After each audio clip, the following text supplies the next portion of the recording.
Hello दोस्तों, आज मैं क्लास 9th का चैप्टर 1 विज्ञान और मापन का लेक्चर 1 करा रहा हूँ। इसमें सबसे पहले दोस्त हम लोग को समझना है साइंस। आखिर विज्ञान होता क्या है। देखिए मेरे दोस्त, विज्ञान सावधानी पूर्वक क्रमबद्ध तरीके से प्रयोगों और परीक्षणों द्वारा प्राप्त ज्ञान को ही विज्ञान कहते हैं। जैसे हम लोग एक एग्जाम्पल से विज्ञान को समझते हैं। जैसे हम लोग सबसे पहले एक कोई गमला लेते हैं, गमला में आटा लेते हैं, आटा को अच्छे ढंग से गूँथते हैं। गूँथने के बाद एक और पेपर या कोई भी चीज़ लेते हैं, उसमें आटा को रखते हैं। उसके बाद इस आटा का छोटी छोटी लोनी बना लेते हैं, छोटा छोटा बना के उसके बाद इसको फिर बेलते हैं। बेलने के बाद इसको गैस स्टोव पे चढ़ाते हैं, गैस जलाते हैं, फिर हम लोग जाके रोटियां बनाते हैं। तो यहाँ पे हम लोग सबसे पहले क्या किए, सावधानी पूर्वक सावधानी बरते। क्या बरते दोस्त?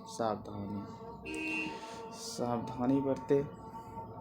उसके बाद सावधानी पूर्वक क्रमबद्ध तरीके से सबसे पहले आटा को साने, उसके बाद गूँथे, फिर लोनी बनाए, बेले, ये हुआ क्रमबद्ध तरीके से। उसके बाद प्रयोग किए, परीक्षण किए, तभी तो रोटी बना। तो सावधानी पूर्वक क्रमबद्ध तरीके से प्रयोगों और परीक्षणों द्वारा प्राप्त ज्ञान को ही विज्ञान कहते हैं। ये आप अपने कॉपी में भी नोट कर सकते हैं, विज्ञान दे के डैश दे के लिख सकते हैं कि सावधानी पूर्वक क्रमबद्ध तरीके से प्रयोगों और परीक्षणों द्वारा प्राप्त ज्ञान को ही विज्ञान कहते हैं। अब मेरे दोस्त, विज्ञान की दो शाखाएं हैं। विज्ञान की कितनी शाखाएं? दो। पहली शाखा का नाम है जीव विज्ञान और दूसरा है भौतिक विज्ञान। जीव विज्ञान का संबंध सजीव चीज़ों से है और भौतिक विज्ञान का संबंध निर्जीव चीज़ों से है। जीव विज्ञान को हम लोग लाइफ साइंस या फिर बायोलॉजी बोल सकते हैं, भौतिक विज्ञान को फिजिकल साइंस बोलते हैं। यहाँ पे जीव विज्ञान को फिर दो भागों में बांटा गया है। पहला भाग का नाम जंतु विज्ञान है और दूसरा भाग का नाम पादप या वनस्पति विज्ञान है। उसी प्रकार भौतिक विज्ञान को भी दो भागों में बांटा गया है। पहला भौतिकी और दूसरा रसायन शास्त्र।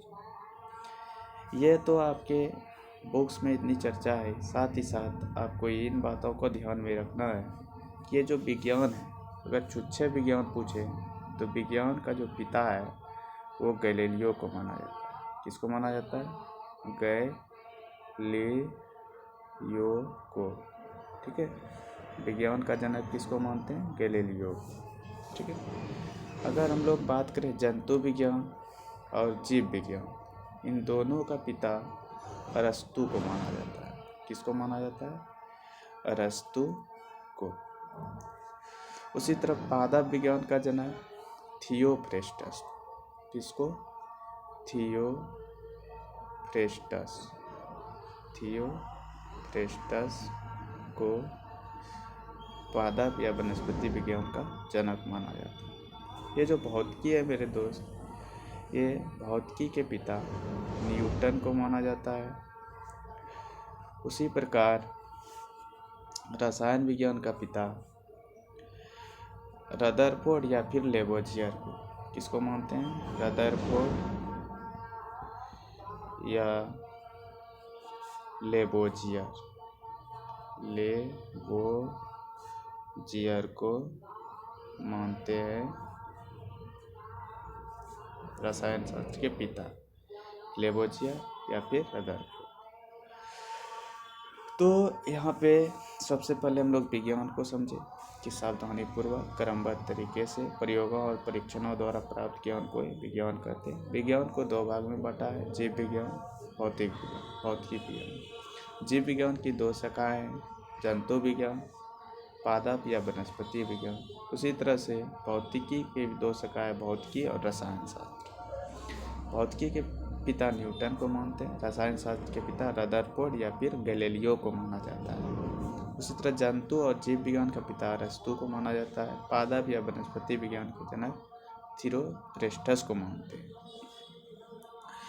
इसके अलावा देखिए मेरे दोस्त, मैथ्स वास्तव में, मैथ्स जो हम लोग पढ़ते हैं, मैथ्स कोई सब्जेक्ट नहीं, मैथ्स एक प्रकार का भाषा है। ये जो भौतिकी और रसायन है, इन्हीं का भाषा है मैथ्स।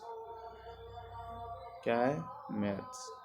लोग जो मैथ्स पढ़ते हैं, ये जब भौतिक और रसायन आई, जब इन दोनों को समझ नहीं पाने लगे, तो इन्हीं दोनों को समझने के लिए मैथ्स का निर्माण किया गया। ठीक है मेरे दोस्त, तो आप इस वीडियो में इतना ही समझिए। उसके बाद आपका लेक्चर 2 आएगा अगली वीडियो में। Thank you.